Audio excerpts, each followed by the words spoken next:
Bonjour, c'est Rudy Viard de Web Marketing Conseil. Aujourd'hui, on va parler leads. J'entends très souvent des experts marketing dire qu'ils achètent leurs leads 0,20 centimes grâce à Facebook Ads ou TikTok Ads ou je ne sais pas quel levier qui serait à la mode ou tendance.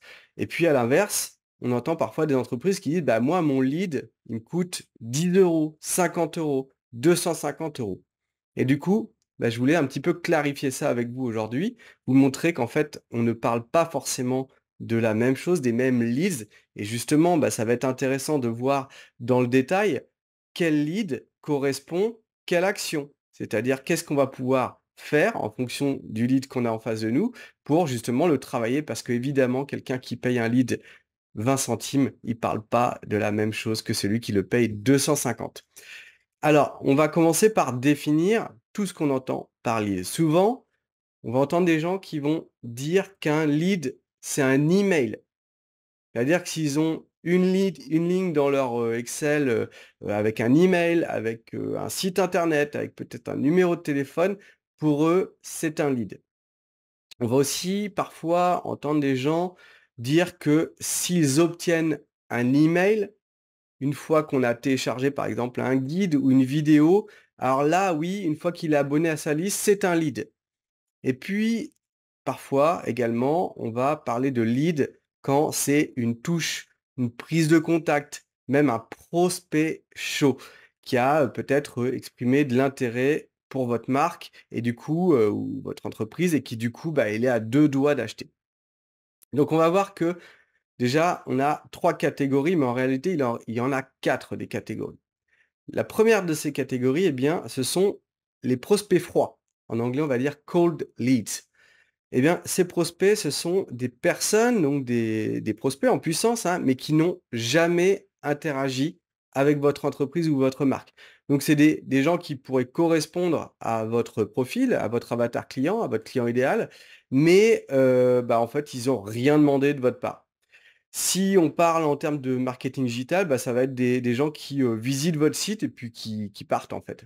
Et voilà, donc ils ont peut-être un moment vu de l'intérêt à visiter une page, mais finalement, ils vous connaissent pas plus que ça.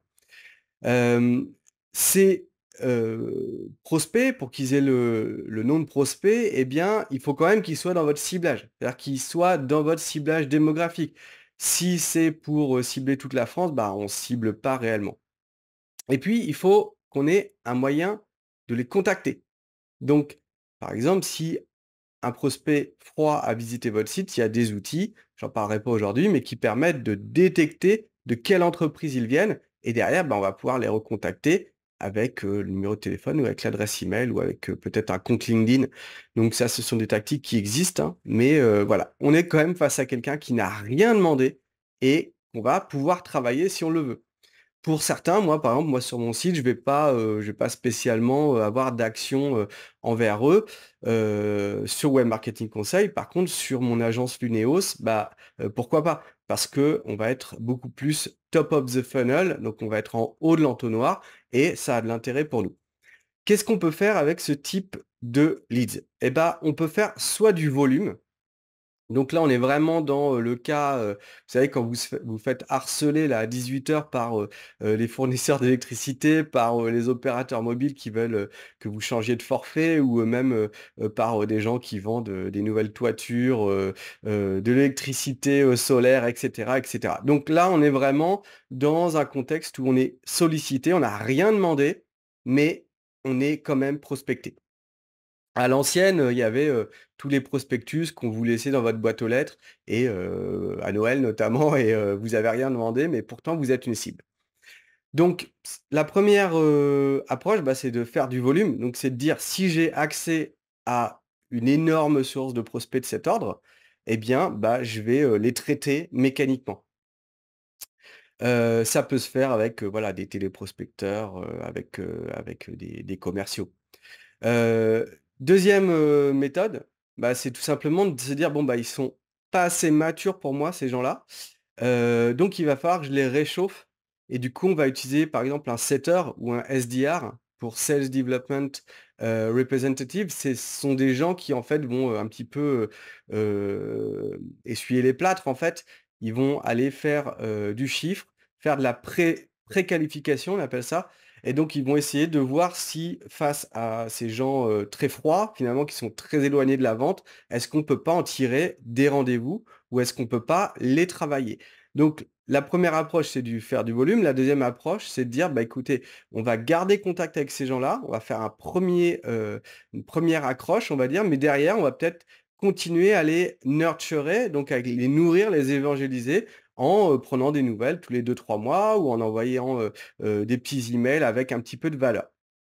Alors, faut pas se leurrer, hein, tout ce qui est, prospection à froid, c'est extrêmement, chronophage, c'est ingrat. Bah, oui, il y a des gens qui vont être agressifs parce qu'ils se sentent, agressés dans leur quotidien, comme moi aujourd'hui, hein. J'ai dit à quelqu'un de, l'IFOP, pour pas les citer, de ne plus me contacter parce que, bah, je reçois, 15 appels de leur part toutes les semaines. Hem, c'est ingrat, c'est compliqué, il faut quelqu'un qui soit à temps plein dessus ou au moins à mi-temps. C'est pas quelque chose que l'on fait, à 19h, quand on a plus d'énergie ou, le matin et on non, c'est un job, qui se quantifie, c'est-à-dire qu'on peut calculer des taux de conversion, on peut, donner des objectifs. Mais bah, même si c'est ingrat, bah, en vrai ça fonctionne et il y a, des millions d'entreprises dans le monde qui ne fonctionnent qu'avec ça. Donc c'est vraiment pas du tout, une source de prospects que vous devriez laisser de côté. Tout simplement parce que ça vend. Après, en fonction de votre offre, effectivement, vous n'allez pas forcément vous, focaliser sur, ce type de lead. Bah, tout simplement parce que si votre offre, elle est méga complexe à comprendre, c'est pas un call de 10 minutes qui va permettre de vendre ou en tout cas de qualifier. Il va falloir beaucoup plus. Donc si on est sur des offres extrêmement complexes, on va avoir tout un écosystème, d'actions de prospection et on va pas juste compter sur des appels, «Bonjour, vous avez besoin d'un système d'information complet pour, vos 50 000 employés», vous en doutez bien. Deuxième source de prospects, donc là on a vu les prospects froids, on va parler maintenant des prospects chauds ou plutôt tièdes, donc on va les appeler warm leads en anglais. Donc les prospects tièdes, ce sont des prospects qui ont, à l'inverse des prospects froids, ils ont démontré un intérêt pour votre business, peut-être pour vos services, pour vos produits. Alors, un intérêt, c'est quoi? Ils vont peut-être lâcher un like sur un post. Voilà, ça c'est une mini trace, d'interaction, d'engagement, un micro-engagement, on va appeler ça. Mais c'est pas vraiment une source d'intérêt, enfin une forme d'intérêt énorme. Par contre, s'ils se sont abonnés à votre mailing list, donc s'ils ont par exemple demandé à télécharger un e-book ou accéder à un mini cours ou, peut-être, ils ont demandé un coupon de réduction, bah, c'est ce que je fais sur, ma boutique de robes de mariée. On donne un petit coupon si vous nous laissez, votre email. Et bah, dans ce cas-là, surtout si, le bonus là qu'on va, obtenir en échange de son email ou de son numéro de téléphone, s'il est intéressant et qu'il est connecté à vos offres. Par exemple, si je donne un coupon pour des robes de mariée, bah, c'est que potentiellement je suis intéressé par des robes de mariée. Je suis pas venu là, par hasard. Enfin, je suis peut-être venu sur mon site par hasard, mais, je n'ai pas laissé mon adresse email par hasard. Si je fais un e-book sur, l'évolution, de l'intelligence artificielle, pour, les cabinets de conseil, si j'obtiens un email, c'est objectivement, même s'il y a toujours des fumistes qui voient de la lumière et qui lâchent un email, on ne sait pas pourquoi. Normalement, c'est des gens qui sont intéressés par ce que vous avez potentiellement à vendre si vous vendez du conseil, pour l'IA. Ça peut être quoi encore? Donc abonnement à une mailing list, ça peut être abonnement à un réseau social, ça peut être abonnement à une page Facebook, bref, tous les comptes que vous avez, s'il y a un abonnement, c'est un micro-engagement qui permet de dire: «Mon prospect, il est chaud». Et donc déjà, ça fait une énorme différence parce que, on peut considérer, même si ce ne sont pas des clients, c'est pas tout fait, hein, il va y en avoir, quelques pourcentages qui vont devenir des clients, mais en tout cas, on a un indicateur que on peut agir différemment avec eux. Donc les prospects chauds, les prospects tièdes, eh bien, on va les aider à passer de tiède à chaud, justement. Si on a une offre qui est très simple, bah, on va assez rapidement, leur demander de nous appeler ou, de se faire rappeler, ou on va leur faire des petites offres qui vont leur mettre le pied à l'étrier. Ça peut être par exemple, une petite offre à 7 ou 17 €, 47 €, 97 €, quelque chose qui va être évident que s'il y a une forme d'intérêt, bah, on est OK pour payer ou on est OK pour être mis en relation avec un commercial. Si c'est plus complexe, par exemple, moi, sur mon offre, trafic client, bah, il faut que le prospect il se dise: «Bah, oui, c'est vraiment pour moi, j'ai besoin d'une formation avec du coaching, peut-être qu'une vidéo sera pas suffisant, sur YouTube». Donc ils vont devoir cogiter. Est-ce que mon problème, c'est de créer du trafic, c'est créer des clients, enfin générer des clients? Est-ce que au contraire, j'ai pas d'autres problèmes de cash flow, de trésorerie et cetera? Donc il y a une réflexion. Donc moi, je vais plutôt être dans une attitude, encore une fois, de nurturing.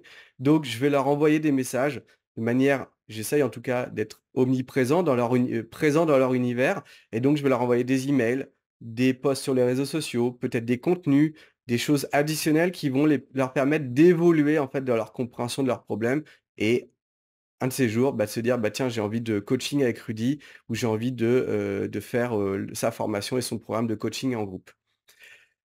Dernière, ou plutôt troisième source de prospects et troisième qualification de prospects, on va les appeler les prospects justement qualifiés, qualified leads. Là, on va être vraiment sur des prospects qui ont démontré un véritable intérêt, voire même une forme de fidélité envers votre marque ou votre business. Donc ils ont prouvé par une action qui est, significative, qu'ils étaient en fait prêts à passer à l'action, qu'ils sont prêts à acheter. Alors là, c'est le top, hein, quand on a, ce genre de prospect au téléphone ou sur sa boutique en ligne, bah, on n'a plus qu'à, à y aller. On n'a plus qu'à actionner, la vente. Par exemple, ils ont demandé à être rappelés d'eux-mêmes pour un appel de découverte. Là, c'est parfait, c'est du 40 à 50 de conversion parce que ça veut dire qu'ils vous connaissent depuis longtemps, ça veut dire qu'ils ont eux-mêmes réfléchi à leurs problèmes et là, ils sont en mode: «Est-ce que c'est fait pour moi ou pas?» quoi, concrètement. C'est très différent, d'un client qui aurait véritablement un problème que vous pouvez résoudre, mais qui ne vous connaît pas et là, vous pouvez avoir, des formes d'agression au téléphone. C'est pour ça que moi, je le fais pas personnellement pour du coaching, parce que ça n'aurait pas de sens. Ça peut être quoi ensuite comme, engagement qui indique qu'on est proche de la vente? Bah, ça peut être le fait qu'ils ont rempli un formulaire pour, demander plus d'infos. Par exemple, un formulaire qui explique, je sais pas, vous avez besoin d'un rachat de crédit, bah, il y a 5 ou 6 questions pour comprendre votre situation. Bah et à la fin, c'est clair que dans ce formulaire-là, il est dit que on va, contacter des banques pour vous trouver un rachat de crédit, pour vous racheter votre crédit. Ou alors un prospect qui a rempli, un questionnaire de 20 questions sur, la voiture qui le fait rêver. Bah, là, c'est clair que le concessionnaire, faut qu'il le rappelle parce que on a toutes les infos sur le prospect et derrière, bah, c'est qu'il est peut-être prêt à partir avec vous. En tout cas, si vous avez la voiture de ses rêves. Ça peut être une demande de devis, par email. Quelqu'un qui a dit: «Moi, j'aimerais savoir combien ça coûte de». Ou alors ça peut être un produit qui a été mis dans un panier d'achat, par exemple dans un e-commerce. Donc bien sûr, dans ce cas-là, on est sur des prospects ultra chauds et bien, il va falloir mettre en place des actions pour ne pas les perdre. Donc à l'inverse des 2 autres où il faut peut-être être proactif, là, c'est plus une analyse de ce qui vous fait manquer des ventes. Donc si vous êtes dans un e-commerce, ça peut être, de mettre en place, tout un funnel pour, rattraper les paniers perdus. Ou au contraire, s'ils ont mis, un produit dans leur panier, qu'ils l'ont pas acheté, bah, c'est peut-être, avoir, un commercial qui rappelle pour comprendre pourquoi il y a pas eu la vente. Si je fais du B2B, bah, je vais réfléchir en fait, pourquoi je rate la vente quand j'ai la personne au téléphone? Parce qu'encore une fois, 30-40-50 de conversion, c'est assez logique quand on fait du closing dans ce type de prospect.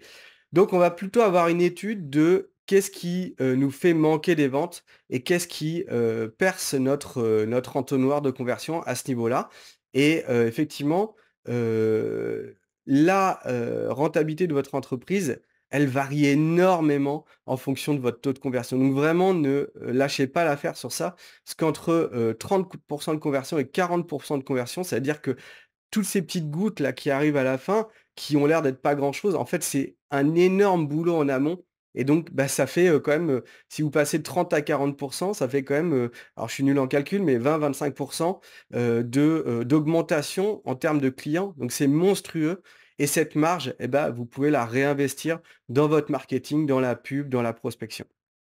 C'est vraiment un levier de scaling ultra important. Et puis la dernière forme de lead, bah, c'est le lead qui est déjà votre client en fait. C'est un client actuel qui a déjà payé pour obtenir un de vos services, un de vos produits. Alors ça peut être un petit produit, hein, ça d'ailleurs c'est un funnel qui est très connu, c'est on fait payer pour 17 euros un petit produit qui est avec un prix qui est la fraction du prix de votre gros service ou votre gros produit.